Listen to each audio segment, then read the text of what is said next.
যদি হালাল পথে চান ওই অ্যামাউন্ট অফ রিজিকই পাবেন, যদি হারাম পথে চান ওই রিজিকই পাবেন, এর বাইরে যাবে না রিজিক। যাবে যাহলে সবর করেন, আল্লাহ পাক হালাল পথেই রিজিক দিবে ইনশাআল্লাহ তাআলা। রিজিক বৃদ্ধির জন্য কিছু আমল আছে, তার মধ্যে শ্রেষ্ঠ আমল হচ্ছে নামাজ, এর সাথে চাষতের নামাজ পড়া। চাষ মানে সালাতুদ দুহা, এর আগে ইশরাকের নামাজ আছে। রিজিক বৃদ্ধির জন্য আত্মীয়তার সম্পর্ক বজায় রাখতে হয়, আত্মীয়তার সম্পর্ক বজায় রাখলে রিজিক প্রশস্ত হবে। বেশি বেশি যে আল্লাহ জিকির করে এবং কোরআন তেলাওয়াত করে তার রিজিক বাড়ে আলহামদুলিল্লাহ, এবং যে আল্লাহর রাস্তায় খরচ করে তার রিজিক বাড়ে ইনশাআল্লাহ। এই রিজিক বাড়ার কিছু পলিসি আছে। সবচেয়ে শ্রেষ্ঠটা হচ্ছে নামাজ, আল্লাহর জিকির তেলাওয়াত, এরপর আমলের মধ্যে আত্মীয়তার সম্পর্ক বজায় রাখা। নবীজি বলছেন কেউ যদি চায় যে তার রিজিকটা লম্বা হোক, হায়াতটা লম্বা হোক, সে যেন আত্মীয়তার সম্পর্ক বজায় রাখে।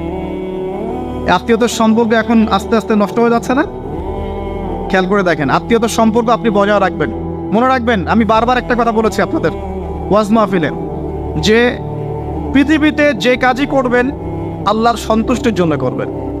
আত্মীয়তার সম্পর্ক বজায় রাখবেন আল্লাহর সন্তুষ্টির জন্যে, তাদের কাছে কিছু পাওয়ার আশায় না। যখনই আপনি কারো কাছে কিছু পাওয়ার আশা করবেন আপনি কষ্ট পাবেন। যখনই কারো কাছে কিছু পাওয়ার আশা করবেন আপনি কষ্ট পাবেন। কারো কাছে এত বেশি পাওয়ার আশা করবেন না। কার কাছে পাওয়ার আশা করবেন? আল্লাহর কাছে, যে আমি এই কাজটা করছি, আল্লাহ আমাকে পুরস্কার দিবে ইনশাআল্লাহ। আমি আত্মীয়তার সম্পর্ক বজায় রাখছি কেন? আল্লাহর কাছে রিজিকে বরকতের আশায়, আল্লাহর সন্তুষ্টির জন্য। মনে রাখবেন প্রিয় ভাইয়েরা, আমল কবুল হওয়ার শর্ত মোটামুটি তিনটা। কয়টা? 1 নাম্বার, আমলগুলো হতে হবে আল্লাহর সন্তুষ্টির জন্য। 1। 2 নাম্বার, আমলটা হতে হবে রাসূলুল্লাহ সাল্লাল্লাহু আলাইহি ওয়াসাল্লামের পদ্ধতিতে, অন্য কারো পদ্ধতিতে নয়। 3 নাম্বার, আমলটা করার জন্যে আপনার রিজিকটা হতে হবে হালাল। হারাম রিজিকের আমল আল্লাহর কাছে কবুল হয় না। আল্লাহ পাক আমাদের সবাইকে হালাল রিজিকের ব্যবস্থা করে দিন এবং রিজিকটাকে প্রশস্ত করুন, আমিন। তো রিজিক লেখা হয়ে গেছে 2। 3 নাম্বার লেখা হয়ে গেছে এ ব্যক্তি কি কি কাজ করবে দুনিয়ায়, এ ব্যক্তি দুনিয়ায় কি কি কাজ করবে সব লেখা হয়ে গেছে। এখন যদি একটা চোর বলে যে আল্লাহ পাক আমার তাকদিরে লিখেছিলেন যে আমি চুরি করব, তাই আমি চুরি করেছি। এখন যদি একজন ধর্ষক বলে আল্লাহ আমার তাকদিরে লিখেছিল যে আমি ধর্ষণ করব, তাই ধর্ষণ করেছি। এখন যদি যারা এই জনগণের কিছু সম্পদ আত্মসাৎ করে খেয়ে ফেলছে তারা যদি বলে আল্লাহ তাকদিরে লিখছিলেন জন্যই দুর্নীতি করেছি, তাহলে কথাটা কি হবে? গ্রহণযোগ্য হবে? এখন যদি দলিল দেয় তাকদিরে তো লেখা ছিল। এই আকীদাটার নাম হচ্ছে জাবারিয়া আকীদা। কি আকীদা? জাবারিয়া। এমন একজন ব্যক্তি উমর রাদিয়াল্লাহু আনহুর দরবারে এসেছিল, চোর চুরি করেছে, ধরা পড়েছে। উমর রাদিয়াল্লাহু আনহু বলেছেন হাত কেটে ফেলো। তখন সে বলছে যে আমার হাত তো কাটা যাবে না। কেন? আল্লাহ পাক তাকদিরে লিখেছেন আমি চুরি করব, তাই চুরি করেছি। তো উমর রাদিয়াল্লাহু আনহুর সামনে এই কথাটা বলেছে। আর উমর রাদিয়াল্লাহু আনহু কি বিচক্ষণ মানুষ ছিলেন না বোকাশোকা ছিলেন? বলেন, তার মতো শাসক পাওয়া যাবে? তার মতো আরো একজন শাসক আসবে ইনশাআল্লাহ পৃথিবীতে। তার নাম কি? নবী ঈসা আলাইহিস সালাম ইনশাআল্লাহ তাআলা। এবং তার আগে আরো একজন ইমাম আসবেন। তার নাম কি? তার নাম হচ্ছে মুহাম্মদ। কি নাম? তার নাম মুহাম্মদ, তার উপাধি হচ্ছে মাহদি। কখন আসবেন? যখন পৃথিবীতে যুদ্ধ বিগ্রহ ছড়িয়ে পড়বে, ব্যাপক আকারে মালহামা চলবে, তখন আসবেন। কাদের পক্ষে আসবেন? মুসলিমদের পক্ষে। কি উদ্দেশ্যে আসবেন? সারা বিশ্বে জুলুম তুলে ফেলার জন্য। এবং আরেকটা কি উদ্দেশ্য? ওই জেরুজালেম উদ্ধার করার জন্য। কোন জেরুজালেম? যেটা এখন ইহুদিরা দখল করে আছে। চারপাশে আরবরা, মাঝখানে ও কেমন করে দখল করে আছে? আরবদেরকে হাতের মুঠোয় নিয়ে নিয়েছে। এই কারণে মুনাফিকদের উপর টিকে আছে সে, এবং তার পশ্চিমা মিত্রদের উপর টিকে আছে। ঈসা আলাইহিস সালাম কেন আসবেন? এই জায়গাটা পুনরুদ্ধার করার জন্য। ঈসা আলাইহিস সালাম কি পরাজিত হবেন না বিজয়ী হবেন? কত বছর বিশ্ব শাসন করবেন? 40 বছর। এগুলো হবে বিশ্বে, এগুলো হওয়া এখনো বাকি আছে। আরো কি হবে? মুসলিমরা কনস্ট্যান্টিনোপল আবার জয় করবে। এই কনস্ট্যান্টিনোপলের মধ্যে ফিতনা দেখা দিবে অচিরেই, মুসলিমরা ওইটা আবার দখল করবে ইনশাআল্লাহ তাআলা। আরো কি হবে? বললাম ভূমিকম্পের বছরগুলো আসবে সামনে, এবং মুতায়নুন শাদীদ, মহামারীও আসবে। আরো কি? বড় বড় 3টা ভূমিকম্প বাকি আছে এখনো। আগে বলেছি লেকচারে, একটা পৃথিবীর পূর্বে, একটা পশ্চিমে, একটা মাঝখানে। এগুলো এখনো বাকি আছে। বিশ্বে অনেক কিছু হওয়া এখনো বাকি আছে। এখন যা দেখছি এগুলোই স্বপ্ন, এগুলো চলে যাবে। সময় কি হবে? চলে যাবে, আরও নতুন সময় আসবে ইনশাআল্লাহ তাআলা। আমাদের দায়িত্ব কি? আমাদের দায়িত্ব পরিস্থিতি বুঝে দিন ধরে রাখা, আমল করা এবং মানুষকে দিনের দিকে আহ্বান করা। আমরা যদি দায়িত্ব পালন না করি তাহলে কি হবে? আল্লাহ পাক আমাদেরকে সরিয়ে দিয়ে নতুন কওম নিয়ে আসবেন। আল্লাহ পাক সূরা মুহাম্মাদে বলেছেন, ওয়াইন তাতাওয়াল্লাউ, তোমরা যদি মুখ ফিরিয়ে নাও, ইয়াস্তাবদিল কওমান গায়রাকুম, আল্লাহ পাক নতুন কওমকে তোমাদের জায়গায় স্থলাভিষিক্ত করবেন। সুম্মা লা ইয়াকুনু আমসালাকুম, তারা তোমাদের মতো হবে না, মানে আমাদের মতো অপদার্থ হবে না। উম্মার বিজয়ের শর্ত কি? আল্লাহ সূরা মুহাম্মাদেই বলেছেন, ইন তানসুরুল্লাহ ইয়ানসুরুকুম, তোমরা আল্লাহর দ্বীনকে সাহায্য করো তবেই আল্লাহ তোমাদেরকে সাহায্য করবে। ওয়া ইউসাব্বিত আকদামাকুম, তোমাদের পা আল্লাহ দৃঢ় করে রাখবেন। আমরা আল্লাহকে সাহায্য না করলে আল্লাহ পাক আমাদেরকে সাহায্য করবেন না, সিম্পল।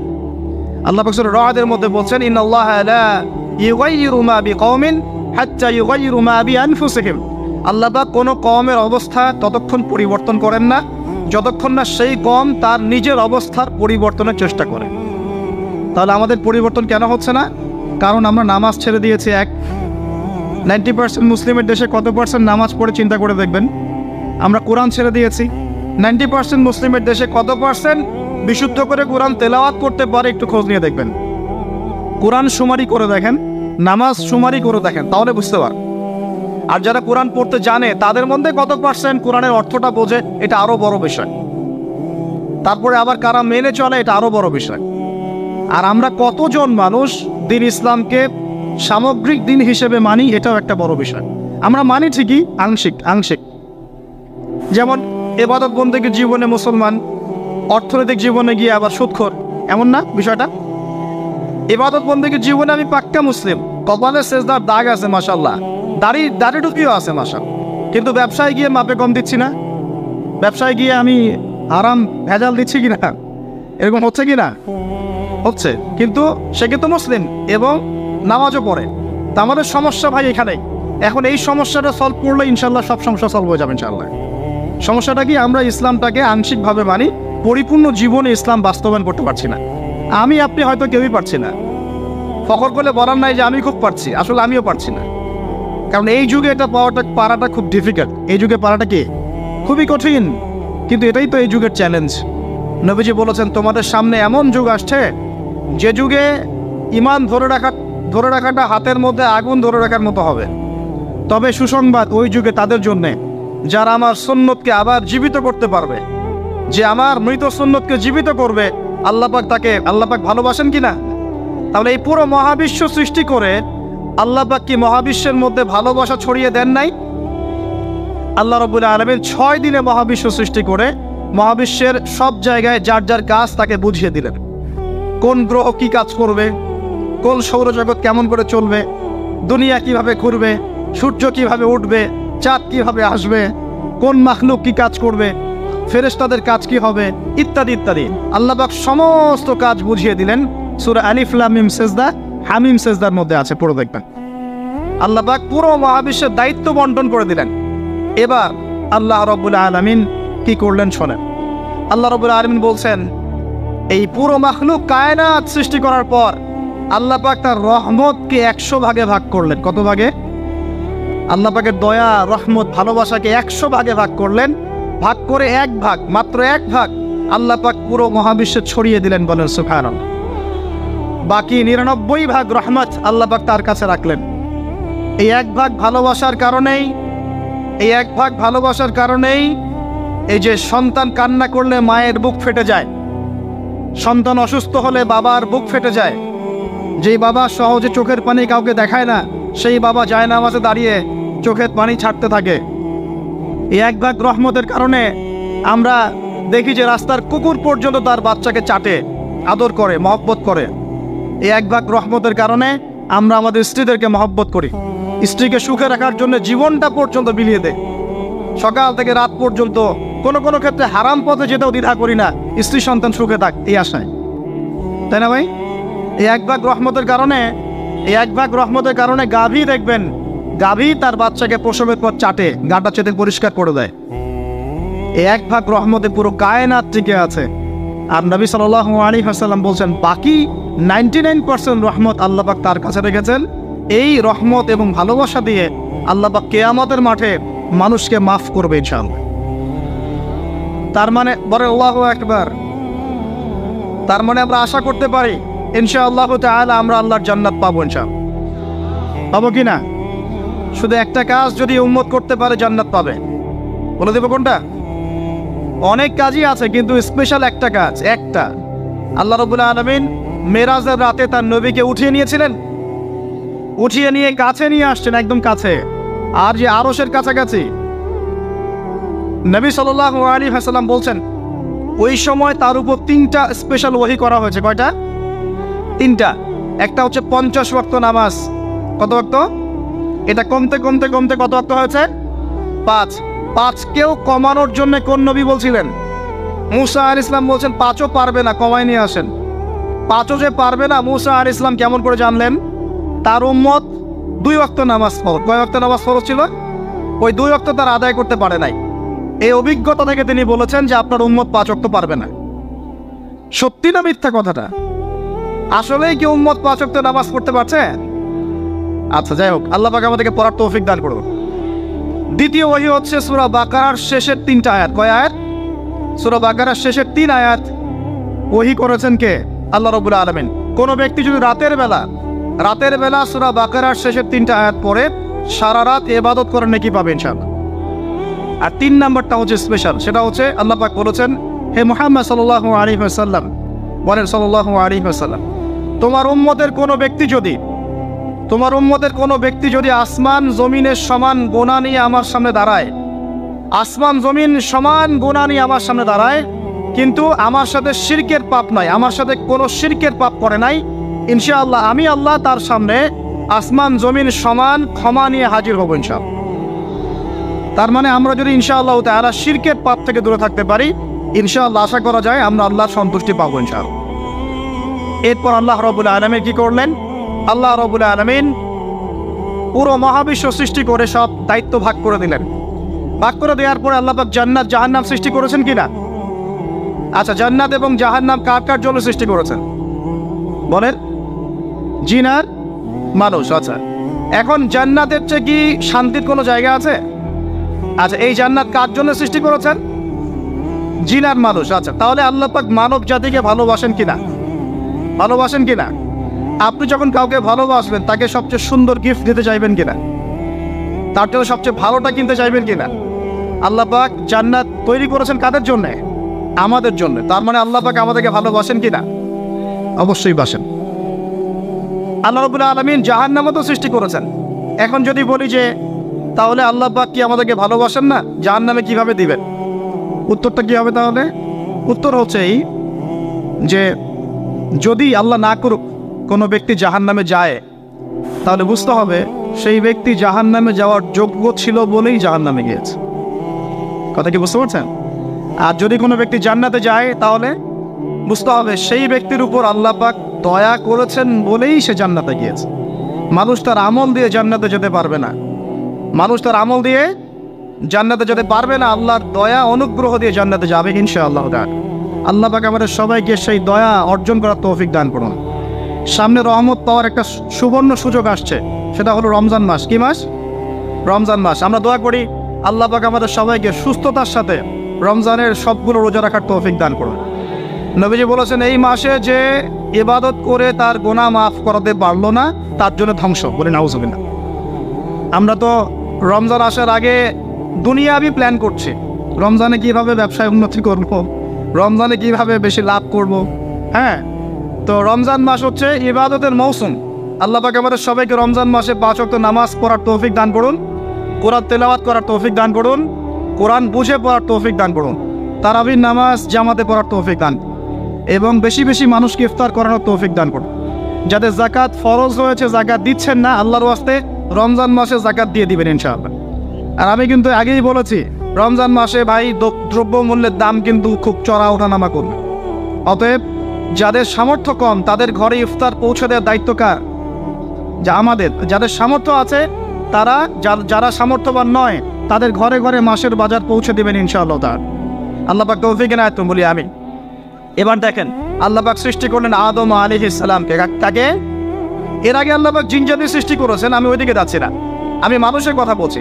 আদম আলাইহিস সালামকে আল্লাহ পাক কেমন করে সৃষ্টি করেছেন? আল্লাহ পাক সূরা সাদের মধ্যে বলেছেন যে খলাকতু বিয়াদাই,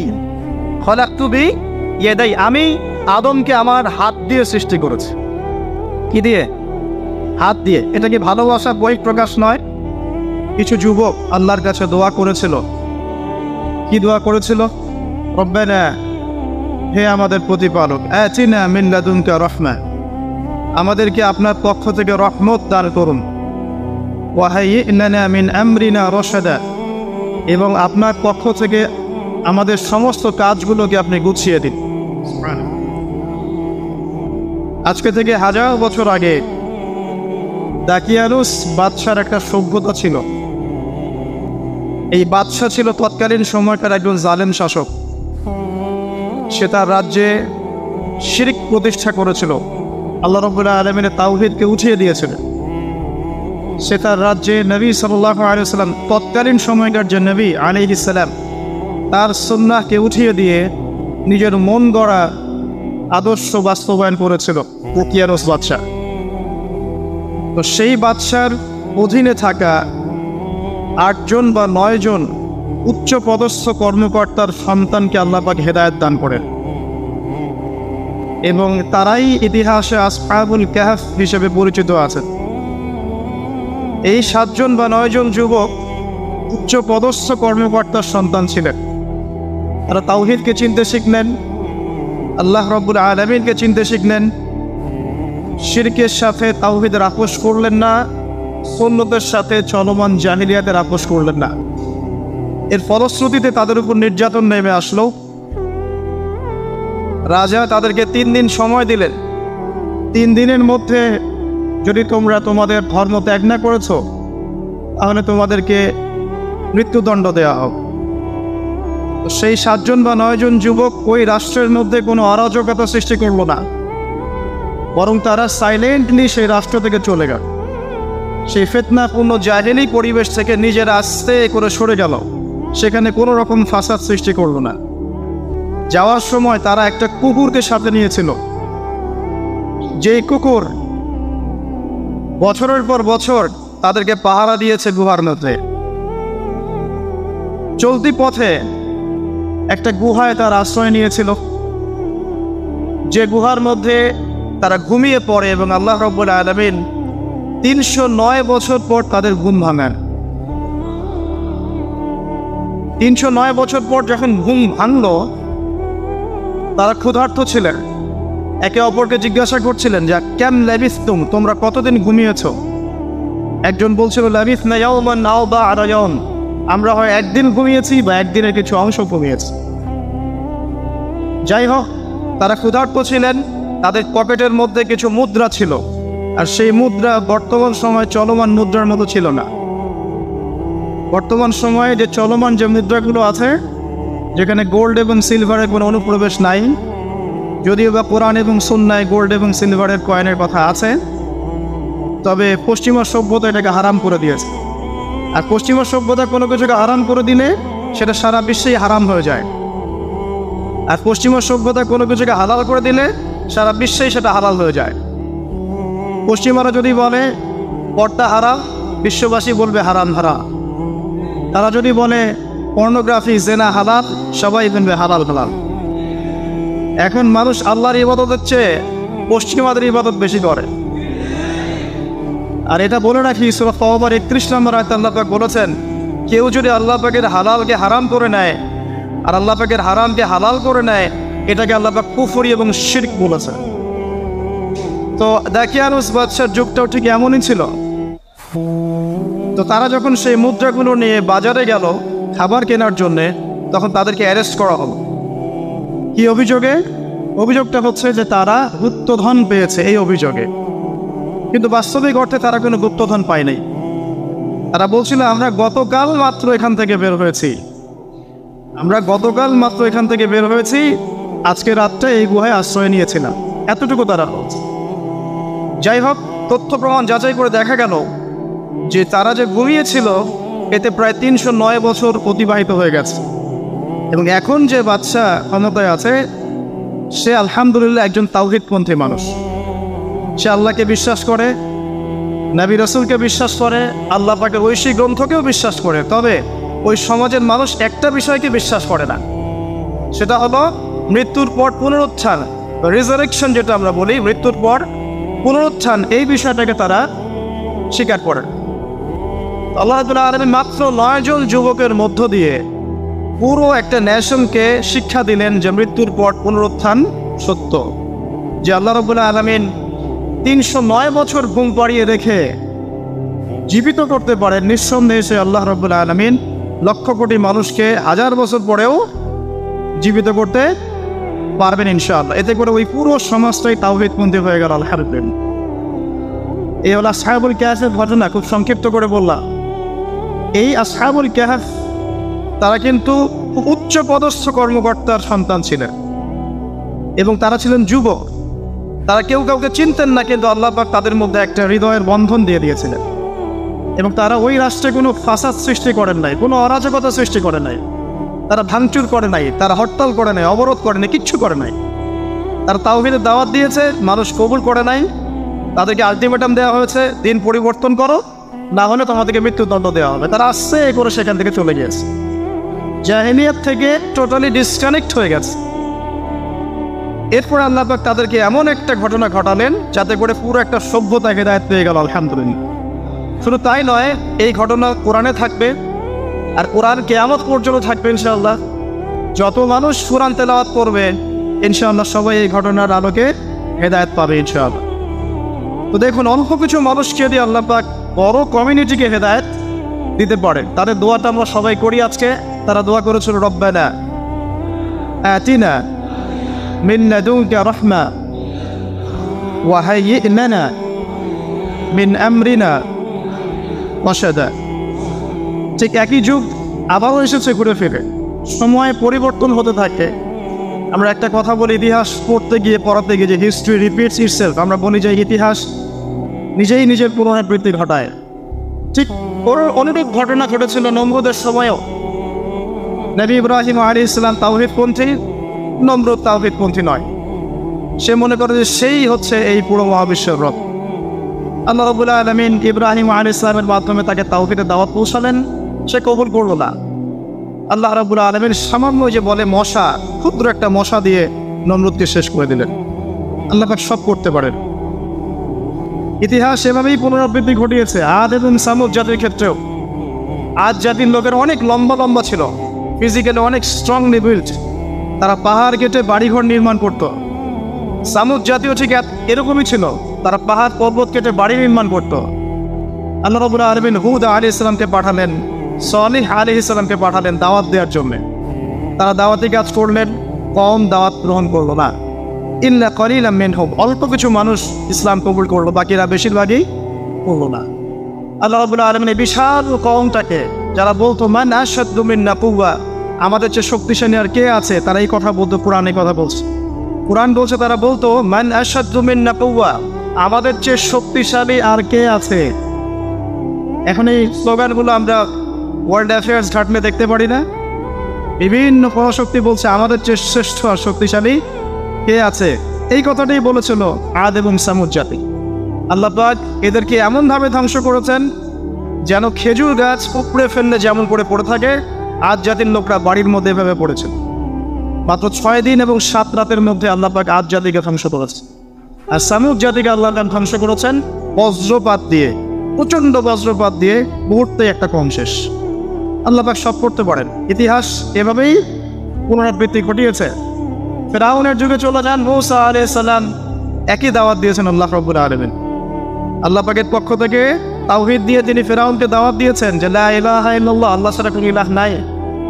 আল্লাহ রাব্বুল আলামিন চিরঞ্জীব, চিরস্থায়ী, তার কাছে আত্মসমর্পণ করো। ফেরাউন বলেছিল আনা রাব্বুকুমুল আ'লা, আমি তোমাদের মহান রব। নাউযুবিল্লাহ। সে বলেছিল মা উরিকুম ইল্লা মা আরা, আমি যা ভালো মনে করি তাই তো তোমাদেরকে বলি।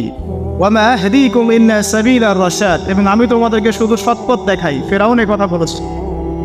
সে বলেছিল যে মা আলিমতু লাকুম মিন ইলাহিন গায়রি, আমি তো জানি না যে আমি ছাড়া তোমাদের কোনো ইলাহ আছে। আল্লাহ রাব্বুল আলামিন সবর করেছেন, সময় দিয়েছেন, একটার পর একটা গজব দিয়েছেন। কখনো উকুন নাজিল করেছেন, কখনো রক্ত নাজিল করেছেন, কখনো প্লেগ, কখনো ব্যাং, কখনো ফড়িং, এরকম করে 9টা আযাব আল্লাহ পাক ফেরাউনকে দিয়েছেন, তার কওমকে দিয়েছেন। সর্বশেষ আল্লাহ রাব্বুল আলামিন লোহিত সাগরে সদল বলে ফেরাউনকে ডুবিয়ে মেরেছেন। ডুবে মরার সময় ফেরাউন বলেছিল যে আমানতু বিরব্বি হারুন ওয়া মূসা, আমি এখন হারুন এবং মূসার রবের প্রতি ঈমান আনলাম। ডুবে মরার সময় ফেরাউন এই কথাটা বলেছিল। তখন আল্লাহ রাব্বুল আলামিন বলেছেন আলান, এখন ওয়াকাদ আসাইতা মিন ক্বাবল, এর পূর্বে তুমি বিরুদ্ধাচরণ করেছো। আল ইয়াউমা নুনাজ্জিকা বিবাদানিক, আজকে আমি তোমার বাদান মানে তোমার দেহটাকে সংরক্ষণ করব, প্রিজার্ভ করব। কি জন্য প্রিজার্ভ করবেন? মিউজিয়ামে রেখে দেওয়ার জন্য? মিশরের মিউজিয়ামে রেখে দেওয়ার জন্য? কি কারণে প্রিজার্ভ? লিতাকুনা লিমান খালফাকা আয়া, তোমার পরবর্তীতে যারা আসবে পৃথিবীতে ওদের সবার জন্য তুমি নিদর্শন হয়ে থাকবে, এই কারণে। তো ফেরাউনের পরে তো হাজার হাজার বছর চলে গেল, এবং এই হাজার বছরে আমরা দেখেছি আরো হাজারটা ফেরাউন এসেছে পৃথিবীতে। তাদের সবার জন্য এই ফেরাউনের মমিটা ছিল কি? নিদর্শন। কে আল্লাহ নিদর্শনের পরোয়া করে? আল্লাহ পাকে নিদর্শনের কে পরোয়া করে? আমাদের কনসেপ্ট এখন এমন, ইন হিয়া ইল্লা হায়াতুনা দুনিয়া, এই দুনিয়ার জীবনটাই আমাদের হায়াত। নামুতু ওয়া নাহইয়া, আমরা এখানেই বাঁচি, এখানেই মরি। ওয়া মা নাহনু বিমাবউসিন, আর আমাদেরকে পুনরুত্থিত করা হবে না। কোনো মানুষ যদি পরকালীন কনসেপ্ট লালন করে চলে, সেই মানুষ কি বেনামাজি থাকতে পারে কিনা? সেই মানুষ কি যাকাত না দিয়ে থাকতে পারে কিনা? যে মানুষ পরকালে বিশ্বাস করে যে আল্লাহর সামনে আমাকে দাঁড়াতে হবে একা একাই, আমার ইমাম, আমার পীর, আমার অমুক, আমার তমুক নেতা নেত্রী কেউ আমার সাথে যাবে না, আমাকে একা আমার আল্লাহর সামনে দাঁড়িয়ে হিসাব দিতে হবে, এই কথা যে চিন্তা করে, সে কি নামাজ না পড়ে থাকতে পারে কিনা? সে কি যাকাত না দিয়ে থাকতে পারে কিনা? সে কি দুর্নীতি করতে পারে কিনা? মানুষকে ঠকাতে পারে কিনা? সে কি সুদ খেতে পারে, ঘুষ খেতে পারে? সে কি জেনা করতে পারে? সে কি কাপড় খুলে দিয়ে উন্মুক্ত হয়ে ঘুরতে পারে কিনা? এখন তো উন্মুক্ত হওয়ার সংস্কৃতি চলছে নাকি? ইবলিস যখন আদম আলাইহিস সালাম এবং হাওয়া আলাইহিস সালাম তাদেরকে যখন জান্নাত থেকে বের করিয়ে দেয়, প্রলোভন দিয়েছিল, মিথ্যা প্রলোভন, যে হাল আদুল্লুকুম, হে আদম এবং হাওয়া, আমি কি তোমাদেরকে জানিয়ে দিব আলা শাজারাতিল খুলদি ওয়া মুলকিন লা ইয়াবলা, হে আদম এবং হাওয়া, আমি কি তোমাদেরকে জানিয়ে দিব এমন একটা গাছের ব্যাপারে যেই গাছের ফল খেলে পরে তোমরা চিরস্থায়ী হয়ে যাবে এবং কোনোদিন মরবে না। এই যে চিরস্থায়িত্বের টোপ আর অমরত্বের টোপ, এই দুইটা টোপ দিয়ে আমাদের পিতা মাতাকে ইবলিস জান্নাত থেকে বের করে দিয়েছে। এখন পৃথিবীতে যত মানুষ পথভ্রষ্ট হচ্ছি আমরা, আমাদের এই দুইটা হাসলতের কারণে। আমরা অমরত্ব আশা করছি, আমাদের চলাফেরা দেখলে মনে হয় আমরা মরবো না, বড়কালীন কনসেপ্ট বাদ। একটা হচ্ছে চিরস্থায়িত্বের ক্ষমতা, এই যে ক্ষমতার দাপট, এই দুটো আমাদেরকে কিন্তু পথভ্রষ্ট করছে। ঠিক একই অস্ত্র ছিল ইবলিসের। সূরা আরাফ পড়ে দেখেন, আমি কোনো কিছু বানিয়ে বলছি না। তখন আল্লাহ পাক বললেন যে ইয়া বানি আদম, হে বনু আদম, আদমের সন্তান যারা আছো, আমাদেরকে আল্লাহ পাক বলছে তোমরা শোনো, লা ইয়াফতিনান্নাকুমুশ শাইতান, শয়তান যেন তোমাদেরকে ফিতনায় না ফেলতে পারে। কামা আখরাজা আবাওয়াইকুম মিনাল জান্নাহ, ঠিক যেমন করে তোমাদের পিতামাতাকে শয়তান জান্নাত থেকে বের করে দিয়েছে। যেহেতু আমাদের পিতা আর মাতাকে শয়তান জান্নাত থেকে বের করে দিয়েছে, আল্লাহ পাক এই আদমের সন্তানদেরকে বলছেন তোমরা সতর্ক থেকে, তোমাদেরকে যেন শয়তান জান্নাত থেকে যেভাবে বের করেছিল তোমার পিতা মাতাকে, এমন করতে না পারে। আর কি করতে না পারে? ইয়ানজিউ আনহুমা লিবাসাহুমা লিউরিয়াহুমা মিন সাওয়াতিহিমা, পড়ে দেখেন সূরা আরাফ। আল্লাহ বলছেন মনে রেখো আদমের সন্তানরা, ইবলিস কিন্তু শুধু তোমার পিতা মাতাকে জান্নাত থেকে বের করেই দেয় নাই, বরং গাছের কাছে নিয়ে গিয়েছিল, ফল খাওয়ার সাথে সাথেই তাদের গায়ের পোশাক খুলে পড়ে গিয়েছে। তাহলে আমাদের পিতা মাতাকে জান্নাতে নগ্ন করে দিয়েছিল কে? সেই কথা আল্লাহ পাক বলছেন আদম সন্তানদেরকে তোমরা সতর্ক থেকো, তোমাদেরকে যেন ইবলিস নগ্ন করতে না পারে, ঠিক যেমন করে তোমাদের পিতা মাতাকে করেছে।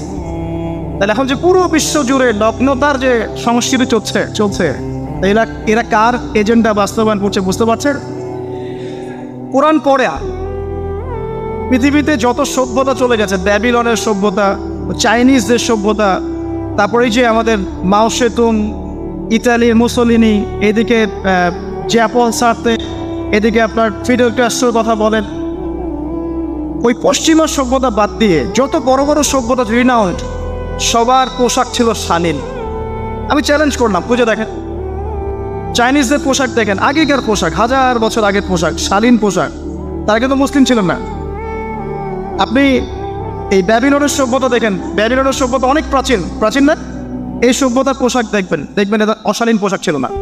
এমনকি আইয়ামে জাহিলিয়াত যেটা আমরা বলি, নবী সাল্লাল্লাহু আলাইহি ওয়াসাল্লাম যখন জন্ম নেন এই তার আগের সময়টা, ওই সময়ে যে মানুষ জেনা করতো, মেয়েকে যে কন্যা সন্তানকে জীবিত দাফন করতো, তারপরেও ওদের পোশাক শালীন ছিল। হঠাৎ করে বিশ্বে একটা সভ্যতা আসলো পশ্চিম থেকে, তারা বলতো যে পোশাক শর্ট হতে হতে হতে হতে এক পর্যায়ে বিকিনি পরে করা শুরু, এবং এখন ওরা সারা বিশ্বে ওটা ছড়িয়ে দিচ্ছে, আমরা সবাই ওটাকে গ্রহণ করছে। আবার বলছি 1000 বছর। এখন দেখেন আল্লাহ পাক কি বলছেন, ওয়াইদা ফাআলু ফাহিশাতান, ওই সূরার মধ্যে আছে, যখন তারা কোনো ফাহেসা কাজ করে তারা বলে, ক্বালু, তারা বলে, ওয়াজাদনা আলাইহা আবানা, ওয়াজাদনা আলাইহি আবানা, আমরা এগুলো আমাদের বাপ দাদাদেরকে দেখেছি করতে। যখন তারা কোনো ফাহেসা কাজ করে তারা বলে, অশ্লীল কাজ করলে বলে, আমরা এগুলো দেখেছি বাপ দাদা পিতৃপুরুষ থেকে করে আসছে। আল্লাহু আমারানা বিহা, আল্লাহ আমাদেরকে আদেশ করেছেন। আল্লাহ বলেছেন, কুল ইন্নাল্লাহা লা ইয়া'মুরু বিল ফাহশা, আল্লাহ পাক কখনো অশ্লীল কাজের আদেশ করতে পারেন না। আতাকুলুনা আলাল্লাহি মা লা তা'লামুন, তোমরা কি আল্লাহ সম্পর্কে এমন কথা বলছো যে কথা তোমরা জানো না?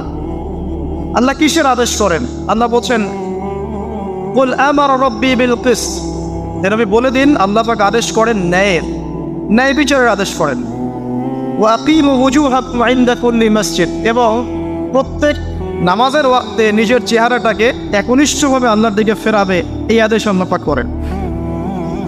ওয়া আকিমু ওয়ুজুহাকুম ইনদা কুল্লি মসজিদ ওয়াদউহু মুখলিসিনা লাহুদ্দিন, এবং একনিষ্ঠভাবে তোমরা আল্লাহকে ডাকবে, দোয়া করবে, এই আদেশ আল্লাহ। আল্লাহ পাক কি অশ্লীল কাজের আদেশ করতে পারে? ইতিহাস পড়ে দেখেন, আমি নিজে হিস্ট্রির ছাত্র, আপনি পড়ে দেখবেন, পুরো ঐতিহাসিক পটভূমি পড়ে দেখবেন, মানুষ এই ঊনবিংশ শতাব্দী আসার আগে এত অশ্লীল ছিল না। এখনকার বিশ্বে যত সমস্যা চলছে, কয়েকটা বলি, রিবা বা সুদ, জেনা বা উন্মুক্ত যৌনাচার, তারপরে বেপরদামি অশ্লীলতা, 4 নাম্বার আপনার মাদক, ঠিক আছে, 5 যে বড় মহামারী পর্নোগ্রাফি, যত বড় বড় মেজর সমস্যাগুলো চলছে যেগুলো ইয়াং জেনারেশনকে ধ্বংস করে দিচ্ছে, এগুলোর ম্যাক্সিমাম এসেছে কিন্তু পশ্চিম থেকে। খেয়াল করে দেখবেন, এগুলো কিন্তু বাংলাদেশ থেকে আসে নাই, আসছে ভারত থেকে আসছে, পাকিস্তান থেকে আসছে, সাবকন্টিনেন্ট থেকে আসে নাই, এগুলো দেখবেন একটা নির্দিষ্ট জায়গা থেকে আসছে। তো এই কারণে আমাদের সতর্ক দৃষ্টি রাখতে হবে যে বস্তুবাদী উন্নয়ন সব কিছু নয়। হ্যাঁ, আমরা জিডিপি বাড়ালাম, ইন্ডাস্ট্রিজ গড়লাম, মঙ্গলে চলে গেলাম, চাঁদে গেলাম, ওকে ফাইন, এগুলোর কেউ বিরোধিতা করবে না, এটা ভালো, নেশনকে এগিয়ে নিতে হবে, এটাই এডুকেট, তারও নয়, এবং এডুকেটেই করতে হবে, কিন্তু নৈতিকতার বিসর্জন দিয়ে নয়। নৈতিকতার বিসর্জন দিয়ে ধর্ম থেকে দূরে চলে এসে নাস্তিকতায় বিশ্বাসী হয়ে আল্লাহকে বাদ দিয়ে, রাসূলকে বাদ দিয়ে এই বস্তুবাদী উন্নয়ন আমাদের পরকালকে বাঁচাতে পারবে না। তো পরকালকে বাঁচিয়ে রেখে আমার দুনিয়াকে উন্নয়ন করতে হবে, এবং দুনিয়ার উন্নয়নটা অবশ্যই জরুরি। সারা বিশ্ব যখন এগিয়ে যাচ্ছে, আমরা কেন পিছিয়ে থাকবো? আমি তো এটাও বলি যে এটা অনেক মাদ্রাসার লাইনে যারা আছেন তারা আমার সাথে একটু বিরোধিতা করেন এই বিষয়ে, কিন্তু আমি নিজেই বলি, বিশাল আগুন, এই আগুনটা মানব জাতিকে হাসরের মাঠের দিকে তাড়িয়ে নিয়ে যাবে। এই 10টা আলামত না আসা পর্যন্ত কিয়ামত হবে না। অতএব আপনি এখন রিল্যাক্সে নাকে তেল দিয়ে ঘুমান নাকি ভাই? এই 10টা আলামত না আসা পর্যন্ত কিয়ামত হচ্ছে না, তবে এই 10টা আলামত আসার পটভূমি কিন্তু তৈরি হয়ে যাচ্ছে, এটা আমাদের খেয়াল করতে হবে। আচ্ছা আসেন, এই যে শুআয়ব আলাইহিস সালামের কওমকে যে ভূমিকম্প দিয়ে ধ্বংস করা হলো, এই ভূমিকম্প কখন আসে? আল্লাহ পাক বলছেন তার রাসূলের মাধ্যমে, যখন সমাজের মধ্যে পাপ বেড়ে যাবে, অশ্লীলতা বেড়ে যাবে, মানুষ মাদককে হালাল মনে করা শুরু করবে, জেনাকে হালাল মনে করা শুরু করবে, এবং এই যে বেপরদামি বেড়ে যাবে, তখন সমাজের মধ্যে ভূমিকম্প দেখা দিবে, ভূমিধস দেখা দিবে। গান বাজনা, বাদ্যযন্ত্রকে মানুষ হালাল মনে করা শুরু করবে, তখন এগুলো আসবে। তো এগুলো কি আসার বাকি আছে? এখন কি মনে হচ্ছে? আল্লাহ পাক আমাদেরকে হেফাজত করুন, আমিন। বাঁচার উপায় কি? ওই যে বললাম, রব্বানা বলেন, আতিনা মিন লাদুনকা রাহমা ওয়া হাইয়্ লানা মিন আমরিনা রাশাদা। এভাবেই ইতিহাস নিজেকে পুনরাবৃত্তি ঘটিয়েছে। কওমে লূত, মনে আছে? লূত আলাইহিস সালামের কওম, ইব্রাহিম আলাইহিস সালামের ভাতিজা ছিলেন লূত আলাইহিস সালাম। তাকে আল্লাহ পাক একটা কওমের কমকে দাওয়াত দেওয়ার জন্য পাঠালেন, যেই কম এমন পাপ করছে যেই পাপ ইতিহাসে কেউ কখনো করে নাই। ওই কমের আগ পর্যন্ত পৃথিবীতে কেউই এই পাপটা কখনো করে নাই। কি পাপ? কে বলতে পারবেন? সমকামিতা। কি পাপ? সমকামিতা। এখন তো অ্যাভেলেবল দেখছি আমরা, এখন আমরা অ্যাভেলেবল দেখছি না, ছেলে ছেলে বিয়ে করছে, মেয়ে মেয়ে বিয়ে করছে। এবং বড় বড় কান্ট্রিজ যেগুলো আছে আপনার আমেরিকা, ব্রিটেন, অস্ট্রেলিয়া, কানাডা, সব জায়গায় এগুলো হালাল। এগুলো হালাল। স্বাধীনতা, বাক স্বাধীনতা। আপনি চাইলে একটা মেয়েকেও বিয়ে করতে পারেন, ছেলেকেও করতে পারেন। আবার কোরআনে বলেছে ছেলে ছেলে সমকামের কথা, কিন্তু এই যুগে এসে আমরা দেখছি মেয়ে মেয়েও সমকামে। সুবহানাল্লাহ। এবং এটা আমাদের দেশে ছড়িয়ে পড়ছে, এটা কিন্তু অ্যালার্মিং একটা বিষয়। আমরা সবাই বাইরে ভালো মানুষের মুখোশ ধরে আছে ঠিকই, কিন্তু ভিতরে ভিতরে সমাজ এগুলো চলছে। এগুলোকে যদি এখনই আমরা এটাকে ডিফেন্ড করতে না পারি তাহলে কিন্তু সমস্যা। আগামীতে দেখা যাবে যে আমাদের পরিবারের মধ্যে এগুলো ঢুকে যাচ্ছে, নাউজুবিল্লাহ। তারপর জরিপ বলছে যে 20 থেকে 30 জন মানুষের মধ্যে একজন মনে করে যে সমকামিতা ভালো জিনিস বা এটা একটা স্বাধীনতা। আপনি কেমব্রিজ অক্সফোর্ডের ডিকশনারি ঘাটলে দেখবেন সেখানে আগে বলা হতো যে এটা একটা মানসিক রোগ। আপনি 10 বছর আগের ডাটা দেখেন আর 10 বছর পরের ডাটা দেখেন, এখন আপনাকে বলা হবে এটা একটা বাক স্বাধীনতা। আগে বলা হতো মানসিক রোগ। তো এই কম ছিল কওমে লূত। আল্লাহ পাক এদেরকে এমনভাবে ধ্বংস করেছেন যেভাবে পৃথিবীতে কোনো কওমকে আল্লাহ পাক ধ্বংস করেন, কাউকে না। কীভাবে? আল্লাহ পাক 2 জন ফেরেশতা পাঠিয়েছিলেন, জিবরাইল আলাইহিস সালাম এবং মিকাইল আলাইহিস সালাম। তাদেরকে সুন্দর যুবকের আকৃতিতে পাঠিয়েছেন, সুন্দর সুন্দর যুবক। ধর্ষকের কোনো ধর্ম নাই, সে হিন্দু মুসলিম নাকি বৌদ্ধ খ্রিস্টান না আলেম জালেম, এগুলো ধর্ম দেখার সময় নাই। আল্লাহ পাক বলেছেন তার রাসূলের মাধ্যমে ধর্ষণ হলেই প্রকাশ্যে মৃত্যুদণ্ড দিয়ে দিবে, যেই হোক সে যেই হোক নাকি, ওর কোনো ধর্ম নাই। সে একজন আলেম দাড়িওয়ালা মানুষও যদি হয় তাকেও এই কাজ করতে হবে। তো চোরের কোনো ধর্ম আছে? ডাকাতের কোনো ধর্ম আছে? তো মিডিয়া আবার টেকনিক্যালি দেখবেন ওইটাকে হাইলাইট করবে বেশি, বিকজ এখানে একটা সুযোগ আছে ইসলামকে ডমিনেট করার জন্য। কিন্তু সেম ঘটনা কিন্তু অনেক বড় বড় সেকুলার প্রতিষ্ঠানে ঘটেছে, ওগুলো কিন্তু আমরা হাইলাইট করতে দেখি না। এটা আমরা বুঝি ইন্টেনশনটা কি। তবে এখানে একটা বিষয় ক্লিয়ার করতে হবে যে পাপ পাপী যেই করুক তাকেই শাস্তির আওতায় আনতে হবে। আল্লাহ পাক তৌফিক এনায়েত করুন বোঝার। এখন এমন একটা সময় চলছে বাচ্চারাও এগুলো থেকে নিরাপদ না। 5 বছরের মেয়ে, 7 বছরের মেয়ে, কয়দিন আগে দেখলাম যে 2 বছরের মেয়ে, নাউজুবিল্লাহ, তার সাথেও নাকি এরকম ঘটনা ঘটেছে, এবং উত্তরবঙ্গেরই ঘটনা এগুলা। আর এগুলো শহরের চেয়ে এখন গ্রামে বেশি হচ্ছে। কারণ কি জানেন? গ্রামে তো আগে মানুষ এই উন্মুক্ত পোশাক আশাক দেখতো না খুব বেশি। এখন যখন পর্ন চলে আসছে হাতে, বাসায় সব এগুলো দেখছে, তখন গ্রামে দেখবেন ধর্ষণ বাড়ছে না? এটা নিয়ে আমি আলাদা লেকচার দিয়েছি যে কতগুলো ধর্ষণ হয়েছে এই পর্যন্ত। এই বছরই লাস্ট এই বছরই দেখবেন রিপোর্টেড 1337টা রেপের ঘটনা ঘটেছে এই বাংলাদেশে। অ্যালার্মিং বিষয়। আর আমেরিকাতে প্রতি 6 জনে 1জন রেপ হয়, আর রেপের রাজধানী হচ্ছে সাউথ আফ্রিকা, ওখানে প্রতি 3 জনে 1জন রেপ হয়। তো এইগুলো কিভাবে হচ্ছে? Only because of pornography crime. এটা যদি এখনো বন্ধ করতে না পারা যায়, আগামী ভবিষ্যৎ খুব খারাপ হবে। যেখানে সেখানে মানুষ জনা করবে, যাকে তাকে রেপ করবে, দেখে নিয়ে। বিকজ এটা ভিতর থেকে মানুষকে পশু বানিয়ে দিচ্ছে। আমরা জানি এর পিছনে একটা বড় ইন্ডাস্ট্রি কাজ করে, যারা সারা বিশ্বে প্রায় $98 বিলিয়ন ব্যবসা করে পর্ন দিয়ে। শুধু আমেরিকায় ব্যবসা করে $12 বিলিয়ন সারা বিশ্বে। $12 বিলিয়ন বোঝেন? $1 বিলিয়ন কত কোটি বোঝেন? $100 কোটি। বিশাল একটা ইন্ডাস্ট্রি আছে, এর পিছনে টাকা কাজ করে, টাকা, অনলি টাকা। আর এখানে যা দেখানো হয় সবই ফেক, এগুলো কোনোটাই সত্য না। এটা শুধু একটা অভিনয়, আর কিচ্ছু না। এটা দিয়ে পুরো স্পেশালি মুসলিম যুবকদের ভিতরে এমন একটা পশুত্ব ঢুকে দেওয়া হয়েছে যে জেনা, ধর্ষণ, বেয়াপন এগুলো বাড়তেই আছে দিন দিন। এটা না কমানো গেলে এবং আইনের সুশাসন নিশ্চিত করা না গেলে ধর্ষণ কমবে না, জেনা কমবে না, ইফতিজিও কমবে না, মেয়েদের অধিকার হওয়ার আদায় করা সম্ভব হবে না। এটা আমার মত। বাকিটা আপনারা ভেবে দেখেন। আপনারা অনেক বিজ্ঞ মানুষ আছেন, ভেবে দেখেন কি করলে এগুলো কমবে। যদি না ভাবি আল্লাহ পাক কি করবেন জানেন? একটা হাদিস বলি খালি। যায়নাব বিনতে জাহাশ রাদিয়াল্লাহু আনহা তিনি বলছেন, ইয়া রাসূলুল্লাহ সাল্লাল্লাহু আলাইহি ওয়াসাল্লাম, আনুহলিকু ওয়া ফিনা সালিহুন, আমাদের মধ্যে সৎ লোক থাকা অবস্থাতেও কি আমরা ধ্বংস হয়ে যাব? আমাদের মধ্যে সৎ যে অনেক ব্যক্তি আছে তারা থাকলেও কি আমরা ধ্বংস হয়ে যাব? নবীজি বলছেন, নাম, হ্যাঁ তোমরা ধ্বংস হবে। ইযা কাসরাতিল খাবাস, যখন নোংরামি অশ্লীলতা বেহায়াপনা বাড়তে থাকবে, আলেম জালেম সব ধ্বংস হবে। তা আমরা আমাদের স্বার্থেই কথাগুলো বলবো, কারণ আমরা যদি এগুলোকে প্রতিহত করতে না পারি তাহলে আমাদের বাড়িতেও এই ফিতনা ঢুকে আসবে। আসবে না? আসবে। দেখে নিয়েন, আল্লাহ পাক বোঝার তৌফিক এনায়েত করুন, আমিন।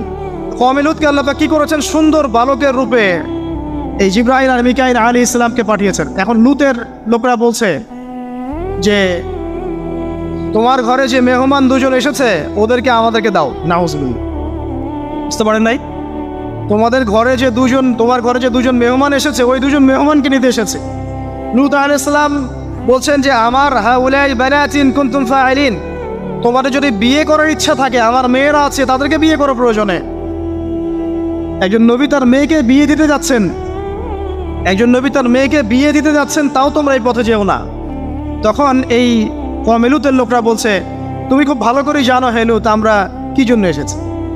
তখন তিনি বলছেন আলাইসা মিনকুম রাজুলুন রাশীদ, তোমাদের মধ্যে কি একজনও ভালো মানুষ নাই? এরপরে আল্লাহর আযাব আসলো। লূত আলাইহিস সালাম এবং তার স্ত্রী চলে যাচ্ছেন।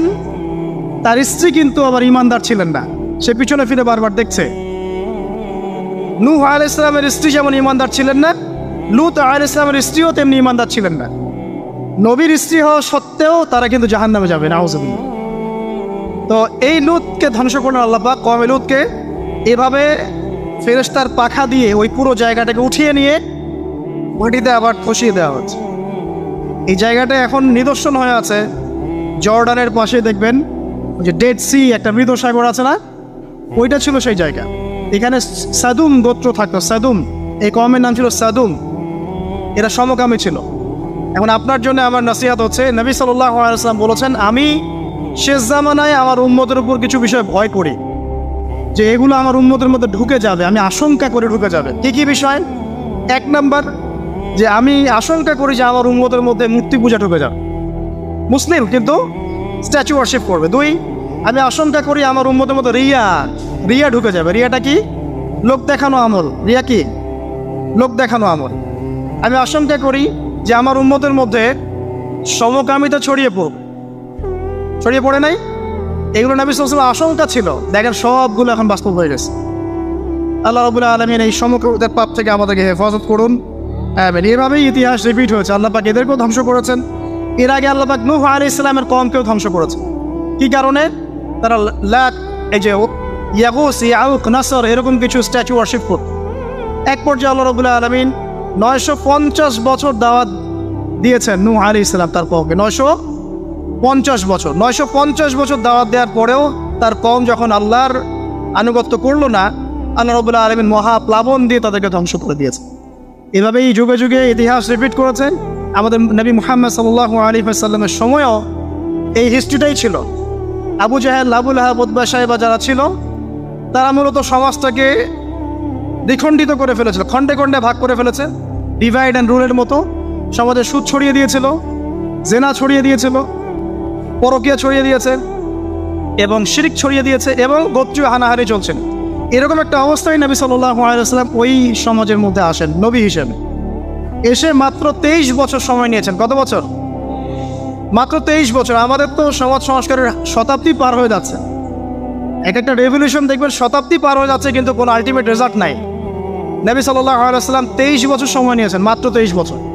এই 23 বছরে কোরআন এবং হাদিস এই দুটোকে হাতে নিয়ে নবী সাল্লাল্লাহু আলাইহি ওয়াসাল্লাম সমাজের প্রত্যেকটা জাহিলিয়াত উপর থেকে সরিয়ে দেন নাই, শেকড় থেকে উপড়ে ফেলেছেন। তবে তিনি যখন ইসলাম প্রতিষ্ঠা করে দিয়ে চলে গেছেন, খোলাফায়ে রাশেদার যুগ চলে গেছে, তারপর উমাইয়া খেলাফত এসেছে প্রায় 100 বছরের মতো, পরে আব্বাসীয় এসেছে প্রায় 550 বছরের মতো, আস্তে আস্তে ফাতেমিরা এসেছে, এদিকে কর্ডোবার, স্পেনে আন্দালুসি উমাইয়া শাসন ছিল, ওসমানীয়রা এসেছে। এভাবে ইতিহাস চলেছে দীর্ঘদিন, প্রায় 1400 বছর। শেষ পর্যায়ে গিয়ে নবী সাল্লাল্লাহু আলাইহি ওয়াসাল্লাম কিছু ভবিষ্যৎবাণী করে গেছে। যখন শেষ জামানাগুলো আসবে তখন দেখবে তোমরা সমাজে সুদটা ছড়িয়ে পড়বে বেশি, জেনা ছড়িয়ে পড়বে, পর্ন ছড়িয়ে পড়বে। পর্ন কথা তো তিনি বলেন নাই, বলেছেন অশ্লীলতা ছড়িয়ে পড়বে। এখন আমরা বলছি এটা পর্নোগ্রাফি। তিনি আরও বলেছেন সময়গুলো সংক্ষিপ্ত হয়ে আসবে, মানুষের হঠাৎ মৃত্যুর পরিমাণ বেড়ে যাবে, অনেক কিছু বলে গেছে। দিন চলে যাবে মনে হবে একটা ঘন্টার মতো চলে গেল, বছর চলে যাবে একটা মাসের মতো, মাস যাবে একটা সপ্তাহের মতো। অনেকগুলো সাইন তিনি বলে গেছেন। মুসলিমদের মধ্যে বিভক্তি বাড়তে থাকবে, হত্যা হারাজ বাড়বে। হারাজ, হত্যা মানে হারাজ, মানে একজন ব্যক্তিকে হত্যা করা হবে, সে জানবে না আমাকে কেন হত্যা করা হল, আর একজন ব্যক্তি হত্যা করবে, সেও বুঝবে না কেন তাকে মারলাম। ফাসাদ বাড়তে থাকবে, উঁচু উঁচু অট্টালিকা নির্মাণের প্রতিযোগিতা বাড়তে থাকবে। হচ্ছে না এগুলো? সমাজে ভালো মন্দের মানদণ্ড উল্টে যাবে। মানুষ সত্যকে মিথ্যা বলবে, মিথ্যাকে সত্য বলবে, মিথ্যাবাদীকে সত্যবাদী বলবে, সত্যবাদীকে মিথ্যাবাদী বলবে, আমানতদারকে খেয়ানতকারী বলবে, খেয়ানতকারকে আমানতদার বলবে। টোটালি মানদণ্ড উল্টে যাবে। আস্তে আস্তে সিচুয়েশন এমন হতে থাকবে, খারাপ থেকে খারাপ। তবে সোনালি সময় কি আর ফিরবে না? তাহলে সময় কি তাহলে আর ফিরবে না? এভাবেই চলবে সব কিছু? না, এভাবে চলবে না ইনশাআল্লাহ। আল্লাহ রাব্বুল আলামিন তার রাসূলের মাধ্যমে জানিয়েছেন এই সব কিছুই সাময়িক, সব কিছু সাময়িক। ইতিহাস আবার পুনরাবৃত্তি ঘটাবে। ইতিহাস সভ্যতা শুরু হয়েছিল একজন নবী দ্বারা, শেষও হবে আরেকজন নবী দ্বারা ইনশাআল্লাহ তাআলা। সভ্যতা শুরু হয়েছিল আদম আলাইহিস সালামকে দিয়ে, আর শেষ হবে ঈসা ইবনে মারিয়ামের হাত।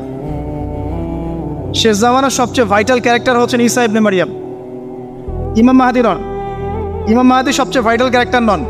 সবচেয়ে ভাইটাল ক্যারেক্টার হচ্ছে ঈসা ইবনে মারিয়াম। তিনি প্যালেস্টাইন, জেরুজালেম থেকে পুরো ওয়ার্ল্ডে ইসলামিক খেলাফা রিস্টোর করবেন ইনশাআল্লাহ তাআলা। এবং তিনি নতুন কোনো শরীয়ত নিয়ে আসবেন না, নতুন কোনো ধর্ম নিয়ে আসবেন না, বরং তিনি এসে বরং ক্রুশ ভেঙে ফেলবেন। শুয়োরের মাংস যেটা, এটাকে একদম টোটালি হারাম করে ফেলবেন। জিজিয়া যে ট্যাক্সটা আছে এটাকে উঠিয়ে দিবেন। এবং তিনি 40 ইয়ার্স, হাদিসে এসেছে 40 বছর তিনি এই পৃথিবীতে থাকবেন। কত বছর? 40 বছর। ওই সময় সম্পর্কে এমন কথা এসেছে যে জাকাত নেয়ার জন্য একটা মানুষ খুঁজে পাওয়া যাবে না।